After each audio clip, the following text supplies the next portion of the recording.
Queridos amigos e amigas, 33º domingo do tempo comum, já estamos bem próximos do encerramento do ano litúrgico. Na semana seguinte a este final de semana, já celebraremos a festa de Cristo Rei do Universo. Também vamos celebrar, nesse dia, o dia do leigo, da leiga.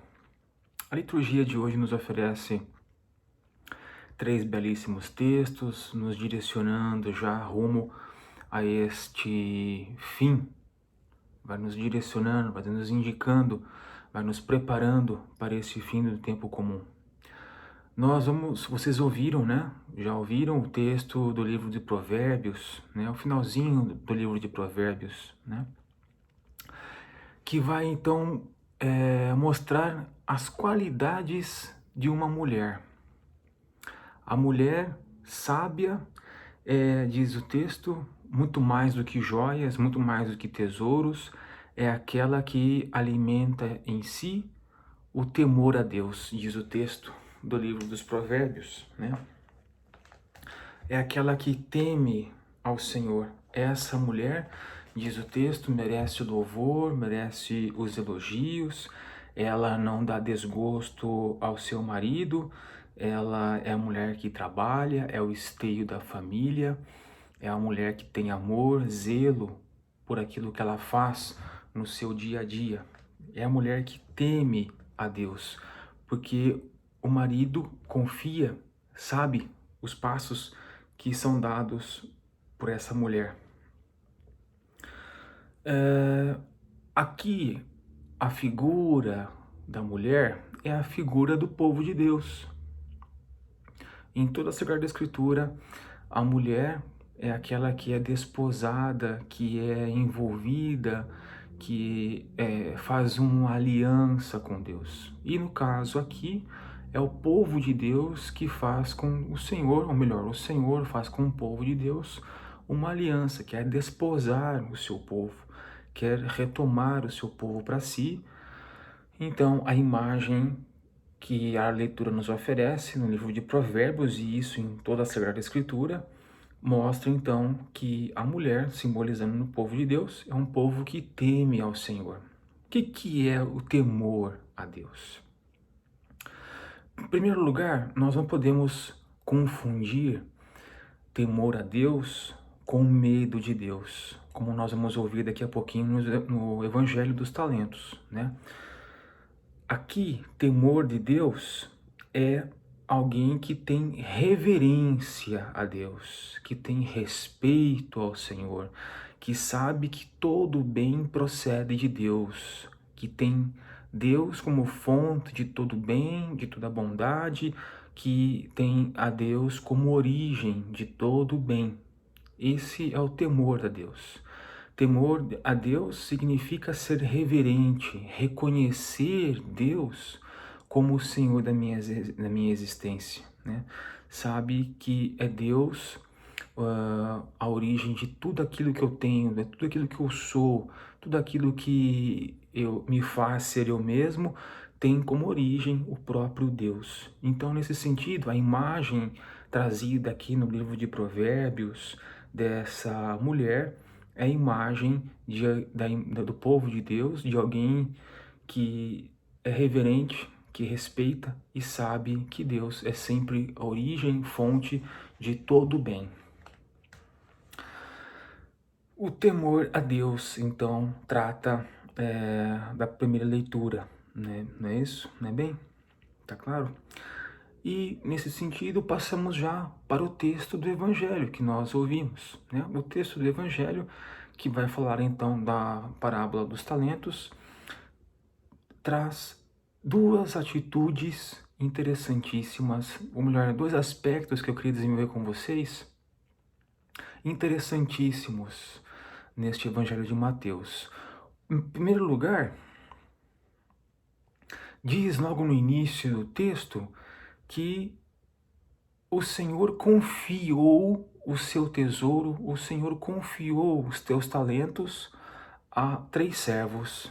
Primeira coisa importante que nós podemos perceber no texto do Evangelho de Mateus desse final de semana. Deus é um Deus que confia em nós, que confia aquilo que é mais caro de si, confia aquilo que é o seu tesouro, que é aquilo que ele mesmo construiu, aquilo que é patrimônio dele, ele oferece, ele dá para cada um de nós. Confia seus talentos para com cada um de nós. Confiou a nós os seus talentos. Confia a nós os seus talentos.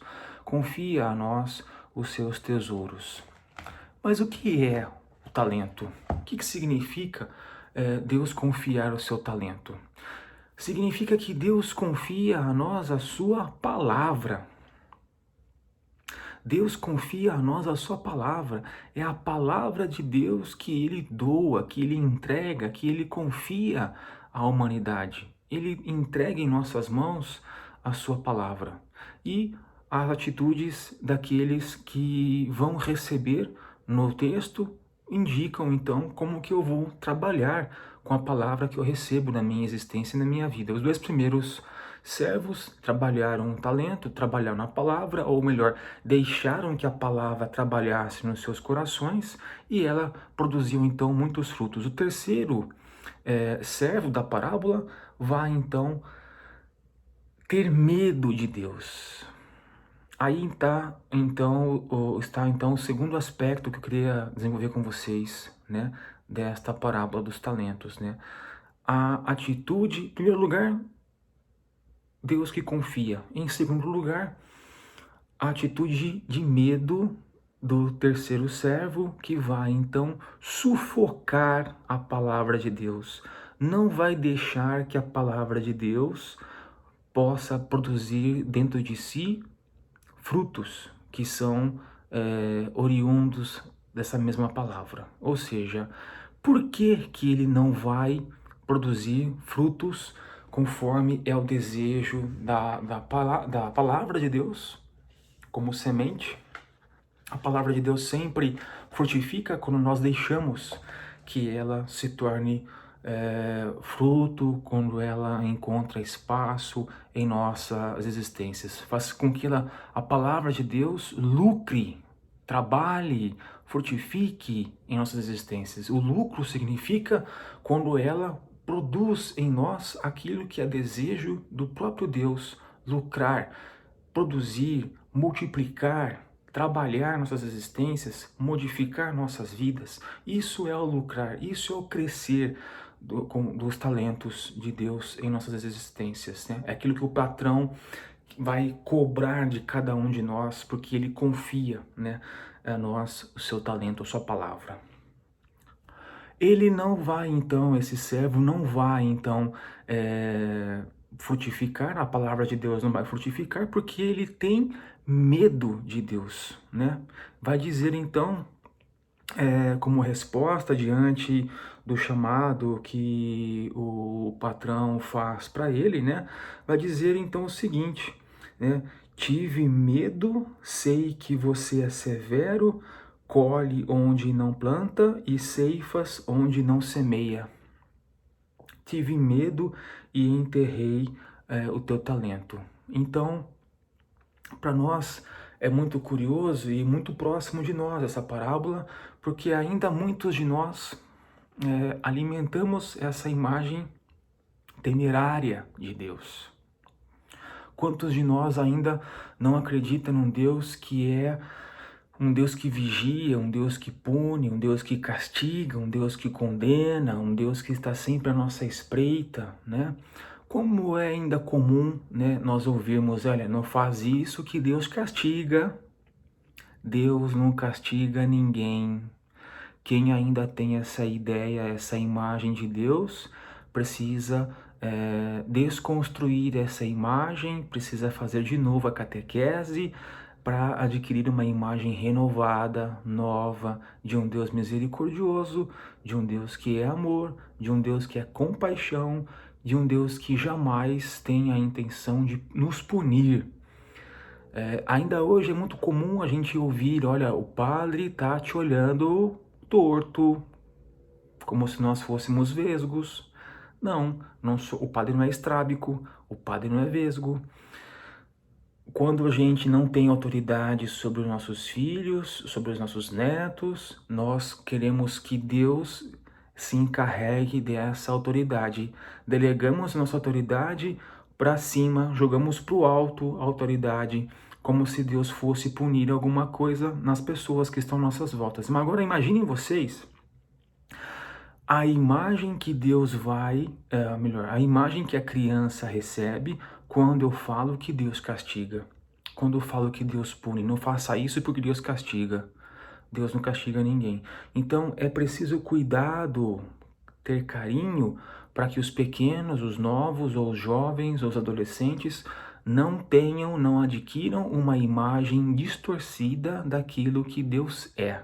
Deus é sempre bondade, Deus é sempre amor, Deus é sempre compaixão. Essa imagem que nós fazemos de Deus, e aqui é interessante também porque quando nós fazemos uma imagem, nós construímos uma imagem, inclusive essa imagem de um Deus castigador, nós construímos um ídolo.